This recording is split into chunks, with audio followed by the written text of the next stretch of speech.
कहते हैं कि लाहौर की हवा में इश्क बसा हुआ है। हर कोई किसी न किसी से इश्क करता है और अपना इश्क पूरी शिद्दत से निभाता भी है। कोई अपनी महबूबा से इश्क करता है और उसके लिए अपना सब कुछ कुर्बान करने को तैयार रहता है। कोई अपने देश भारत से इश्क करता है और उसके लिए जान देने को तैयार रहता है। कोई अपने काम से इश्क करता है और उसे बेहतर बनाने के लिए दिन रात मेहनत करता है। तो किसी का इश्क रूहानी है। भीमा एक दीवाना नौजवान है। भीमा की छवि सुंदर और आकर्षक थी, पर उसका रहन सहन साधारण था। वह लाल कुर्ता और सफेद पजामा पहनता था। कहने को तो उसकी उम्र के लड़के लाहौर की सड़कों पर नई नई साइकिल दौड़ाते थे, लेकिन भीमा की कहानी कुछ और थी।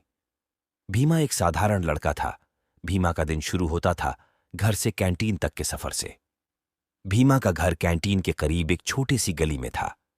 भीमा रोज सुबह उठकर घर से निकलता और कैंटीन के लिए खरीदारी करता, सामान कैंटीन में पहुंचाता और फिर घर जाकर तैयार होता और गवर्नमेंट कॉलेज के लिए निकल जाता।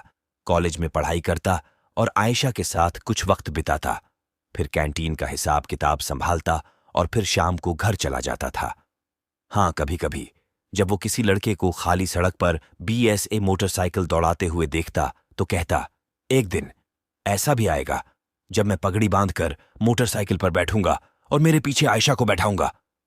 देखना, जब वो मेरी कमर में अपना हाथ कसेगी और मैं तेजी से मोटरसाइकिल को रावी रोड पर दौड़ाऊंगा तो सारे लाहौर का दिल हम दोनों को देखकर जल जाएगा। भीमा ने कहा और अपने हाथ में पकड़े नींबू को दबा दिया। जैसे ही उसने नींबू को दबाया, उसका रस टपक गया और उबलते दूध की कढ़ाई में गिर गया।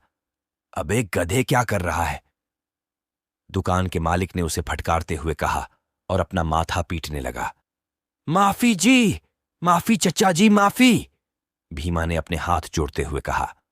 वो किन्नाड कॉलेज के पास स्थित एक कैंटीन में काम करता था।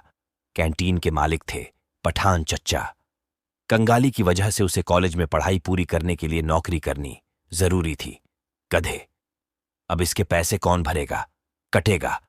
इसका पैसा भी तेरी तनख्वाह से कटेगा और 2 गुना कटेगा, चच्चा ने अपने दांतों को किचमिचाते हुए कहा।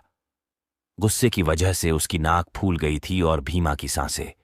उसने घबराते हुए पूछा, 2 गुना क्यों चच्चा? ताकि अगली बार से ऐसी कोई हरकत करने से पहले तू 10 बार सोचे, चच्चा ने कहा ही था कि अचानक एक अधिकारी अकड़ते हुए कैंटीन में दाखिल हुआ। उसने सफेद पतलून, लाल कोट और काली टोपी पहनी थी। उसके पैरों में काले चमड़े के जूते थे।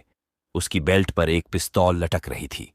उसकी चाल में एक लहजा था जो उसके घमंड को प्रदर्शित करता था। वह सीधा खड़ा था और उसकी पीठ सीधी थी।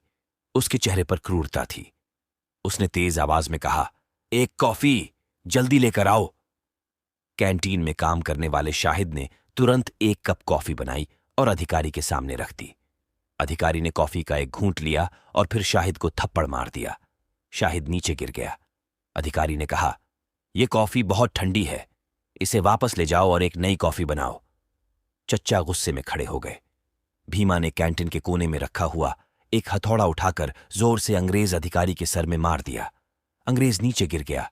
खून की धारा फर्श पर बहने लगी। अंग्रेज अधिकारी मारा जा चुका था। आखिर कौन था भीमा? क्या थी उसकी असलियत? और अब क्या होगा भीमा के साथ? जानने के लिए सुनते रहिए लाहौर 1947, सिर्फ YouTube चैनल डायरी रेडियो पर।